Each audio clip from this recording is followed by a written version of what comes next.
بسم اللہ الرحمن الرحیم۔ دوستو، زندگی نام ہے توازن کا، تناسب کا۔ مختلف نظامہائے زندگی جن کے اندر ہم زندہ رہ رہے ہیں وہ عبارت ہیں توازن سے اور تناسب سے۔ اس کی چھوٹی سی مثال ہے کہ آپ کے گھر میں آمدنی اور خرچ کا اگر توازن بگڑتا ہے، تناسب بگڑتا ہے تو آپ مقروض ہو جاتے ہیں یا کوئی اور مسئلہ پیدا ہو جاتا ہے۔ اسی طرح کوئی کارخانہ دار یا مختلف کارخانے کے مالک بہت سی مصنوعات بنا کر بازار میں بھیج دیتے ہیں جو ضرورت سے زیادہ ہوتی ہیں، انسانوں کی ضرورت سے زیادہ ہوتی ہیں، تو وہ سستی ہو جاتی ہیں اور مالکان کو اس کی صحیح قیمت نہیں مل پاتی۔ اسی طرح آپ نے دیکھا ہوگا کہ گوبھی بعض اوقات، یہ اس سال پچھلے سال بھی ہوا کہ 5 روپے 10 روپے کلو ریڑھیوں والے بیچتے پھرتے ہیں۔ ظاہر بات ہے کہ وہ منڈی سے اس سے بھی سستی خریدتے ہوں گے۔ یہ صورتحال ہو جائے تو کسان کو پھر صحیح قیمت نہیں مل پاتی، اس کی جو محنت ہے اس سے بھی کم قیمت اس کو ملتی ہے۔ اس کا مطلب یہ ہے کہ بازار میں جتنی ضرورت تھی اس سے زیادہ گوبھی آ گئی ہے، جس سے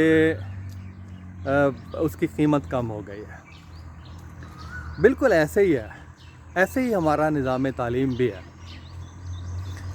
نظام تعلیم جو مختلف شعبہ ہائے زندگی ہیں ان کے ساتھ مربوط ہے، توازن و تناسب قائم ہے ان کے ساتھ، تو وہ فائدہ دے گا، ورنہ نقصان دہ ثابت ہوگا۔ میں جب میٹرک میں تھا تو اس وقت 1979 میں 79 میں نے میٹرک کیا، تو اس وقت جو آرٹس اور سائنس کا تناسب تھا وہ 20 اور 80، یعنی 20% تقریباً، کم و بیش 20% کے قریب سائنس پڑھنے والے طالب علم تھے اور 80% کے قریب آرٹس پڑھنے والے تھے۔ اور اس وقت جو سائنس اور ریاضی وغیرہ تھی، ریاضی اس طرح کی تھی کہ اتنا کھیت ہے، اس کے ارد گرد باڑ لگانا ہے اور اس کا رقبہ معلوم کرنا ہے اور باڑ کی قیمت معلوم کرنی ہے وغیرہ وغیرہ۔ ٹیڑھی میڑھی جو جسم ہے ان کا، شکلیں ہیں ان کا رقبہ معلوم کرنا ہے۔ تو اس طرح کے یعنی روزمرہ زندگی میں جو کام آتے تھے، حساب کتاب کرنا، سود مرکب، سود مفرد، جو بینکوں میں حساب کتاب ہوتا ہے، اور جو روزمرہ زندگی میں انسان کو، دکاندار کو حساب کتاب کی ضرورت پڑتی ہے، وہ کرنا سکھاتے تھے۔ میٹرک تک جو ریاضی تھی وہ بالکل ایسی تھی جسے پڑھ کے انسان روزمرہ زندگی کے چھوٹے موٹے امور از خود انجام دے سکتا تھا۔ لیکن آہستہ آہستہ کیا ہوا کہ 2001 آیا، عالمی مرکز پر حملہ ہوا، ورلڈ ٹریڈ سینٹر پر۔ حملے کے بعد پھر یہ جو میں توازن کی بات کر رہا ہوں وہ توازن بگڑا۔ یہ توازن کس طرح سے ہے؟ آپ اس کا اندازہ بڑے آسانی سے لگا سکتے ہیں کہ معاشرے کو 20% سائنس پڑھنے والوں کی ضرورت ہے۔ سائنس پڑھیں گے تو ضروریات پوری ہوں گی مختلف محکموں کی، لوگوں کی، اور 80% لوگ آرٹس پڑھیں گے تو ضروریات معاشرے کی پوری ہوں گی، معاشرے کے ماحول کے جو کاروبار زندگی ہیں وہ پورے ہوں گے، وہ اچھے طریقے سے انجام دیے جا سکیں گے۔ آپ دیکھیں بازار میں سے گزرتے ہیں روزانہ، اکثر و بیشتر آپ نے کپڑے کی دکان ہے بھی دیکھی ہے، جو گدے ہیں فوم والوں کی دکان ہے، للاری کی دکان ہے، کپڑے رنگنے والے کی دکان ہے، دہی بھلے والے کی دکان ہے، چوڑیوں والوں کی دکان ہے، سنار کی دکان ہے۔ اسی طرح آپ پورے بازار کا جائزہ لے لیں تو آپ کو پھر اس تناسب کا پتہ چل جائے گا۔ جہاں سائنس پڑھنے والوں کی ضرورت ہے، سائنسی امور انجام دیے جاتے ہیں، وہ آپ میڈیکل سٹور آپ لے لیں، ہسپتال لے لیں اور اس طرح کے دیگر محکمے لے لیں، واقعی پتہ چلتا ہے کہ تناسب وہی 80 اور 20% کا ہے۔ دنیا میں یہ تناسب چلتا ہے کہ 20% سائنس پڑھتے ہیں لوگ اور 80% آرٹس پڑھتے ہیں۔ لیکن 2001 کے بعد اب ہے 2021، 20 سالوں میں یہ تناسب اور یہ توازن بالکل الٹ کر دیا گیا ہے سامراجی طاقتوں نے، تاکہ یہ نظام اس طرح سے کر دیا گیا ہے جیسے کہ کسی کو بھوک لگی ہو اور اسے کھانا دینے کی بجائے اس کے پاؤں میں جوتا پہنایا جائے، اور کسی کو جوتے کی ضرورت ہو تو اس کو کھانا دیا جائے۔ یعنی ضرورت کسی چیز کی ہے، تعلیم کسی اور چیز کی دی جا رہی ہے۔ اور پھر آپ نے دیکھا اب صورتحال یہ ہے 2021 میں کتنے غیر محسوس طریقے سے یہ تناسب بدلا۔ 2021 میں آپ اسکولوں کا جائزہ لے لیں، آرٹس پڑھنے والے 20% سے بھی کم رہ گئے ہیں، اور کئی اسکول ایسے ہیں جن میں 100% سائنس ہی پڑھائی جاتی ہے میٹرک تک، کوئی ایک طالب علم بھی آرٹس پڑھنے والا نہیں ہے۔ یہ زبردستی یہ جو پالیسیوں کے ذریعے سے ایسا کیا گیا ہے کہ سارے 100% لوگ ہی سائنس پڑھنا شروع کر دیے،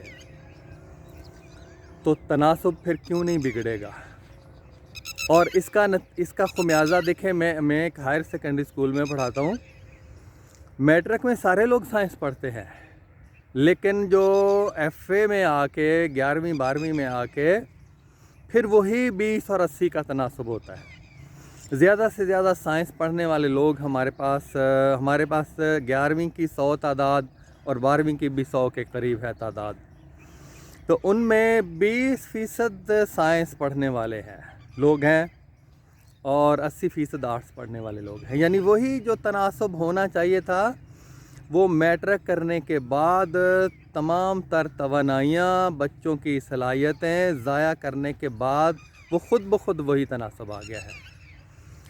چھوڑ چھاڑ کے سارے سائنس کو پھر آرٹس پڑھنے پہ مجبور ہو جاتے ہیں، لیکن میٹرک میں سائنس ہی پڑھتے ہیں۔ تو یہ تناسب قائم کر دیا گیا ہے یار لوگوں نے، اور اس کا نتیجہ یہی ہے کہ پورا نظام تعلیم بیٹھ گیا ہے۔ جس طرح سے توازن اور تناسب کسی محکمے کا، کسی شعبے کا، کسی نظام کا بگاڑ دیا جائے، گھر کے آمدنی اور اخراجات کے توازن کو بگاڑ دیا جائے تو نظام پورے کا پورا بیٹھ جاتا ہے، نقصان دہ ثابت ہوتا ہے، فائدہ مند کی بجائے نقصان دینا شروع کرتا ہے۔ یہی ہمارے نظام تعلیم کے ساتھ ہوا ہے کہ اب وہ منفی میں جا رہا ہے۔ تو دیکھیں بڑے ہی حساس یہ بات جو میں آپ سے کر رہا ہوں، یہ میں نے بہت کم جگہ پہ لوگوں کو بحث کرتے ہوئے دیکھا ہے۔ یعنی اس کو بدلنے کے لیے جو لوگ جنہوں نے بدلا ہے، ہمارے لوگوں کو پیسے دے کے بدلوایا گیا ہے، ہمارے ایجنٹ ہیں، ہمارے ملک کے رہنے والے، اور ان کو لالچ دے کے، ان کو ڈرا دھمکا کے یہ تبدیل کیا گیا ہے۔ یہ کتنے شاید انہوں نے اس طرح کے امور میں کہ دیگر ملکوں کے نظام ہائے، مختلف نظاموں کو کیسے بدلنا ہے، کس نہج پہ استوار کرنا ہے کہ وہ اپنی موت آپ مر جائیں، انہوں نے پی ایچ ڈی کی ہے، پوسٹ ڈاکٹریٹ اس میں شاید کی ہوئی ہے۔